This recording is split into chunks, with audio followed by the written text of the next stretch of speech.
Hey everyone, welcome back to Immediate Movie Reactions. I'm here after seeing Rental Family. Actually, I saw this last night, but my phone was dead, so I could not record, and here I am. It is cold and I am sick, so that's why my voice is not the normal dulcet Kermit the Frog tone, but we'll make do with what we've got.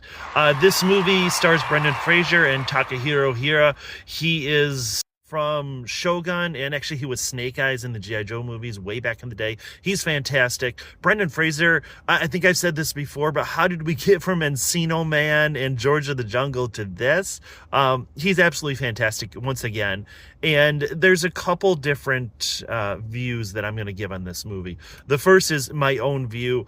I thought it was enchanting. I loved so much of it. Brendan Fraser is a failed actor in Japan. He went over for a commercial role and got famous for that, and then kind of got stunted, right? Didn't get much else besides these bit parts.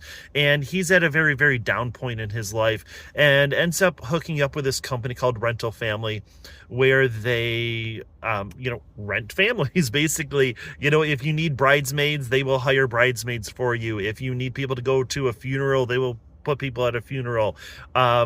And what happens is he gets brought in as the token gaijin, the token white guy, and he's not sure how to feel about that. He's also not sure how to feel about what he's doing. He feels like he's not acting but lying to people.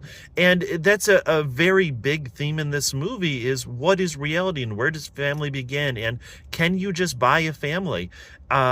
What are you doing to yourself and those around you when you do that? And I thought about halfway through this movie, I was like, God damn it, I'm really liking this, but I'm going to have to, in the end, say that they don't resolve any of those questions. Because what they do is Hira basically says to Fraser, please, I think his name is Philip, you're gaijin, you're white, you won't understand what we do in Japan, where we don't talk about mental health and we don't talk about these issues, and so we have to have companies like this. And I thought they were going to just leave it at that, but they did not. And I think by the end of this movie, they do explore some of the stories in a way that I felt was really heartfelt and really important, and resolve some of the questions as the morality gets questioned.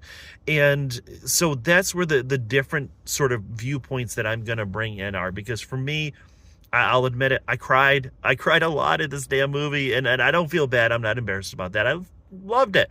I loved this movie. I thought it was beautiful. I thought the representation of Japanese culture, was just absolutely amazing. It's not anime stuff where people are just yelling at each other. There's a lot of bowing, a lot of sumimasen, a lot of thank yous and pleases and kudasai and all that. It's amazing. And I don't know if Brendan Fraser actually speaks Japanese, but his pronunciation in this is great. It's kind of stunted. He's obviously not a natural speaker, but the way they flip back and forth from Japanese to English it's absolutely great.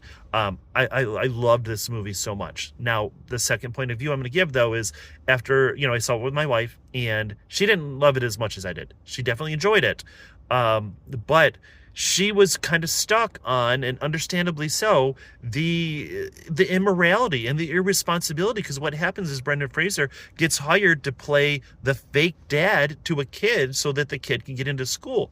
And we can talk about the pressures that get put on these kids. She's maybe 8 or 9 years old to get into these schools, and how is it going to lock them in for the rest of their lives and all that. But the movie doesn't go into that. I'm not going to go into all of that. But obviously she feels like, hey, this is actually my dad. My dad has finally come back into my life. She's never met him. He's just playing the role, and they're trying to trick her. And this is where, again, that irresponsibility comes in, is what are you doing to these people's lives? Maybe it's a little too fairy tale and wrapped up a little too neatly at the end. But I think overall it was satisfying. It was well done. My wife definitely felt bad through a lot of it, right? Which is, movies do make us feel things, and sometimes it is feeling bad. I felt bad, but I felt great. I think seeing kind of the resolution to the different stories without delving too much into it, as Brendan Fraser is also dealing with someone who's kind of a shut-in, and what he does to help get that man out, and how it impacts Fraser's life, and just I thought it was a fantastic movie. I thought it was beautiful. I loved basically every second of this. So I'm going to give this movie an 8. I think it is absolutely amazing. Um, I hope people go see it. I know it's been out for a little while now, but if it comes to streaming, please go see that movie. And yeah, it's definitely a high 8 for me. I would maybe even go more, but I think that's a pretty honest number there. I appreciate you all. Please like, share, subscribe, and I will see you all after the next movie.